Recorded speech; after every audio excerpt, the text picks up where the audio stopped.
So in this TradingView tutorial video, I am going to be showing you guys how to enable push notifications here on the TradingView application. So the first thing you have to do is open up TradingView. Once that is done, I want you to go to the bottom right and press on the menu icon. Right beside ideas, press on menu.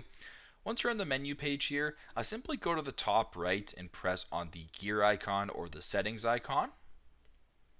Once you're here and you want to enable push notifications, go to where right below where it says theme, it says push notifications, press on this option.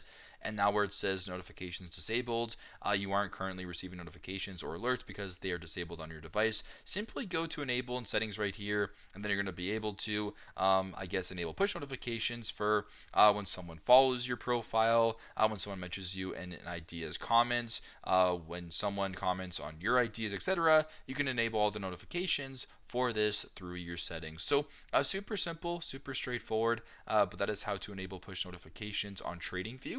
Thanks again for watching, and I hope this video helps.